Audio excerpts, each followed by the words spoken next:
It rained today. The rain wasn't heavy, but just enough to make the room quieter than usual. I sat by the window, a cup of cold tea on an old wooden table, silently watching droplets trace long, gentle lines down the glass. The chair by the window was still there, the one she used to sit in every afternoon. She used to knit there, her slender hands moving rhythmically, tenderly, as though she were weaving time itself. I remember how she used to smile. No words, just a look. And somehow it made the room warmer than any fireplace. When I was younger, I used to think moments like that would last forever. That on rainy afternoons we would always sit there together, quietly growing old. But nothing lasts forever. She is gone now, and the chair sits alone. I didn't cry. Older people cry less, not because they feel less sorrow, but because they've learned to carry sadness silently. Maybe today's rain isn't sad. Maybe it's just my heart going quiet, remembering someone who once sat there. And so I sit with memory, on an afternoon like countless others before, but somehow no longer the same. On the small wooden table by the window, I placed an old photo frame.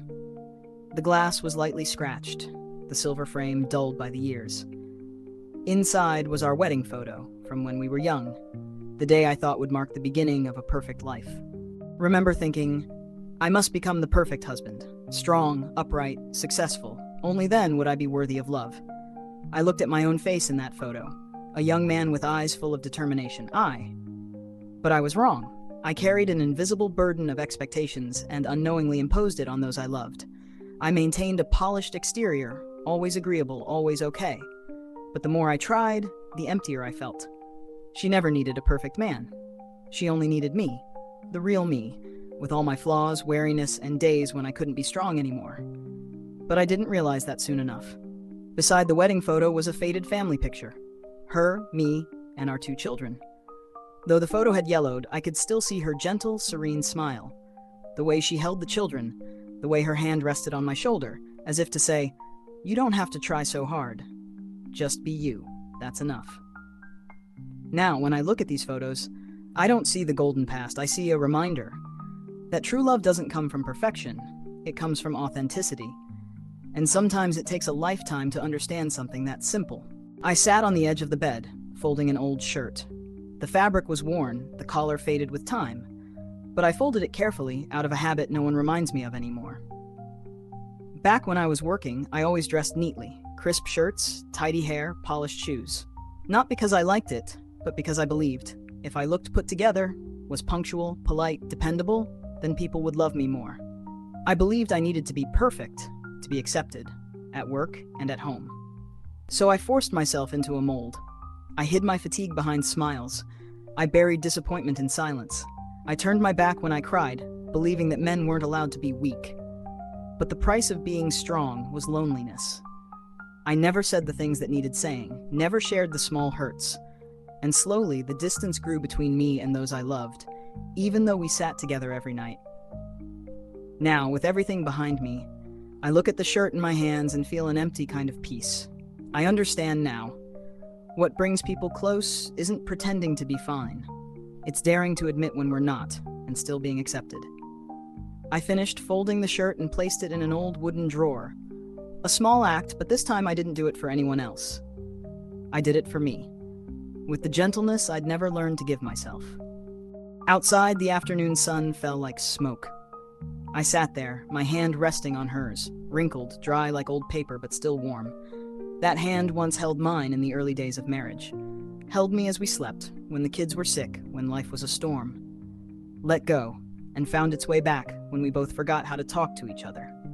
I used to think love had to be flawless, that there should be no fights, no mistakes, no weakness. I thought that if I always did right, always endured, love would survive. But I've come to see, love is not about enduring. It's about understanding and accepting the beautiful parts and the broken parts. She once told me, you don't have to be anyone's hero. Just be you, truly you. And that's enough for me. Back then, I heard it, but didn't understand. Only much later, when time had carried away so much, did I realize to be your true self in front of someone and still be loved is a rare grace. Now old grievances sleep quietly. The mistakes have drifted away with time. All that remains are 2 hands, aged, trembling, still holding each other like they did in the beginning. I no longer wish for perfect love. I only hope that in the time we have left, we can sit by the porch in silence and know that true love never really left. I sit alone now, under the soft glow of an old desk lamp. On the table is a blank sheet of paper, trembling under my fingers, not from wind, but from age. I'm writing a letter. Not to send. No stamp, no envelope. Just a letter to the me of 25. The age when I thought I had to know everything, be strong, be accomplished, to be worthy of love. I write, "Dear one, you don't have to push yourself to become someone else. You don't have to always be right, or always be okay. You don't have to be perfect to be loved." I put the pen down, look up at the ceiling, my eyes brimming. For so many years, I lived believing that if I was better, quieter, more sacrificial, then love would come, or stay. But now, with silver hair, I finally see. Real love doesn't come because of how good you are, but how real you are. I write on, when you learn to cry, you are learning to love. When you learn to forgive yourself, you begin to know how to embrace others. Sometimes I wish I had known this earlier, but then I smile. Because late is still better than never. I fold the letter. I don't put it away. I just leave it there, as a reminder that love begins with compassion for ourselves. And sometimes what saves us isn't someone else, but the gentle voice we buried deep within for too long. This morning, the sky is clear. Sunlight filters through the thin curtains falling onto the old wooden floor, worn with time. The room remains the same, but something in me has changed. I place the kettle on the stove, wait for its familiar whistle, then pour a cup of tea. No rush, nothing urgent anymore. I carry the tea to the window, where she once sat knitting every afternoon, where I folded shirts, wrote letters, and looked back on the days that passed. The sunlight touches the rising steam from the cup, slow and tender like memory. I sit down. I don't do anything, just sit and breathe.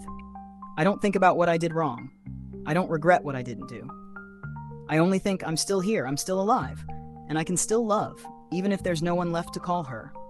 Even if the room now holds only one. I close my eyes. There is no noise, no words needed, only a gentle peace.